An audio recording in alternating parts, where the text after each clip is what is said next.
Hi and welcome to another unboxing and first impressions. Today we're opening the latest model from Spinnaker just in time for summer, and it's the new variant of Spence. I already did a couple of Spence variants on my channel and they were all entry-level Spinnakers, kind of original in design, some were kind of more homage in design, but nothing special. This one is a step up from their from their regular offering, especially in the Spence collection. So let's open this nice cardboard box to see what we get inside. Inside you get this carrying pouch, and apparently this is actually waterproof. It even has a waterproof zip tie, so even if you end up not using it as a watch carrier, you can still put things that you don't want to get wet, which is pretty cool. Okay, let's open this one and see how it looks inside. So it has like a blue pouch with this orange accents, which is very dive-like. And here is the watch itself, the latest Spence 300 meters. So this is 300 meter water resistant. Usually Spence models are 200 meter water resistant. It comes on a bracelet and you get a leather strap. You also get a sizing tool or strap changing tool. Here is the warranty and probably the user manual. So let's move this away and zoom into the watch. And as you can see, this is as classical looking as a dive watch can be, clearly inspired by Rolex when it comes to the case shape, and it has a bit of an omega with this broad arrow design. Now let's peel off the protective sticker from the sapphire crystal, because this one does come with a sapphire crystal and an aluminium insert. So what are the updates? Well, the biggest update that they want to show is the lack of thickness, because this, although it's 300 meter water resistant watch, is just 11 millimeters thick, almost under 11. And it clearly shows. This is a 40 millimeter watch, but look how thin it looks. This is actually thinner than my dressy Seiko 5s, which are about 11.5 to 12, which is very impressive. The bezel is very classical, it has a grip, and it's pointing downwards like a Rolex one does. Also, the case is, like I said, very classical, kind of like a Rolex, but more like a Tudor, because it has brushed tops and this polished bevel. It's not a sharp turn downwards, but rather it has a bevel. The bracelet is solid links, solid end links. Sadly, it's a T-shaped end link, so we're going to see if it's too long on my wrist. Being 40 millimeters, I would expect this is probably a 48 millimeter lug-to-lug or something like that, but I'll have that for the review. This is just the first impressions, but because of this, I'm sure it probably goes over 50. Again, something I will know in the full review. Now, the clasp on this one is machined and it's pretty bulky, but I was told by Spinnaker that these are prototype clasps and the actual production models are going to come with a thinner one to match the thinness of the watch and of the bracelet. However, I do not mind when you have a bulky clasp because it kind of balances the watch head. So these watches that have bulky clasps usually wear more comfortable to me than ones that have a thinner one. Okay, so let's see what other changes we have. Like I said, sapphire crystal, 300 meter water resistant, and as you can see, the second hand is pretty smooth. The reason for that is that this time they're not using the Seiko NH35 that they always use, but rather a Miyota 9039. This is a no-date watch, and the movement is an actual no-date movement, meaning you don't have the ghost click in the first position. Rather, pulling the crown out stops the second hand immediately.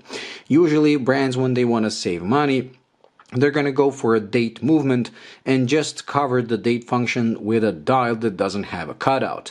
This will look good and it's going to function just as this one. However, when you're trying to set the watch, you're going to have that first click that doesn't do anything, and you can actually sometimes hear the date mechanism flipping in the background. Not with this one. This is a true no-date movement that beats weight 28,800 BPH and comes with 42 hours of power reserve, has a hand winding option and the hacking of the seconds hand.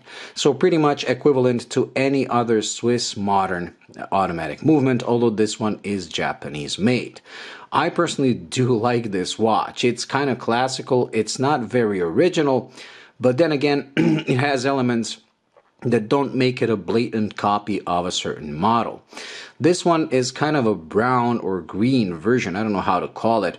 There is a blue one and a black one. I went with this one because you get this faux patina color of the loom, which I usually don't like, but with this dial color and this bezel color, it actually works. So this is going to be priced slightly higher than the other Spence models at $650. I believe somewhere around there. I'll also have the exact information ready for the review.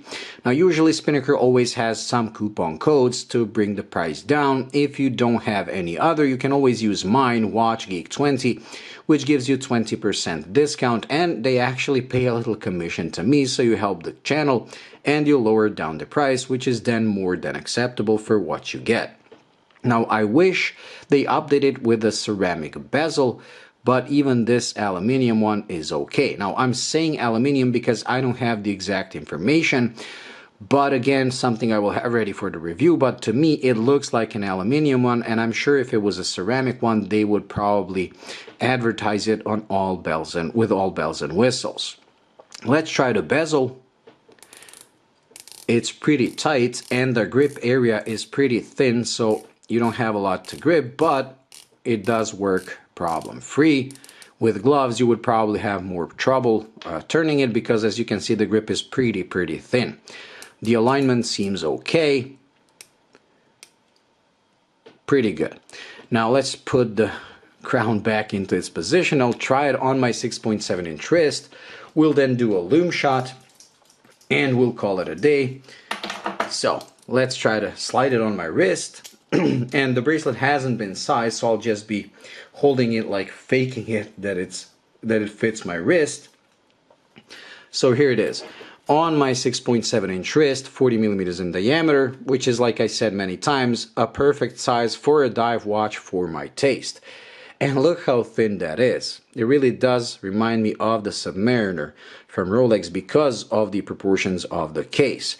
These are the T-shaped endings, which I usually don't like, but they're kind of okay on my 6.7 inch wrist.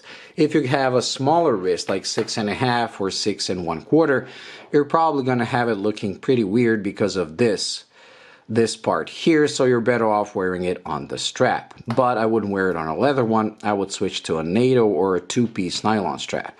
Okay, that's it. So let's do a loom shot, and that's gonna be it for today. Let's charge the watch for a few seconds or a minute, because it's been traveling in a box. Pull it in, zoom in, let the camera focus. If it manages. I always have trouble focusing with this camera when I do this. And let's turn off the light. There we go. The loom, quite frankly, is outstanding, being Super Luminova. I'll just put my Zelos hammerhead next to it so you can see that it glows pretty intensively. And we're gonna see how long it lasts, but I'm sure it's gonna last all night once your eyes get accustomed to the darkness. As you can see, it only has the hashes on the bezel marked, which is something I prefer over having the whole bezel loomed. And we'll put it next to my hammerhead so you can see it is a smaller watch. It really is a 40 millimeter watch, and look at the difference in thickness.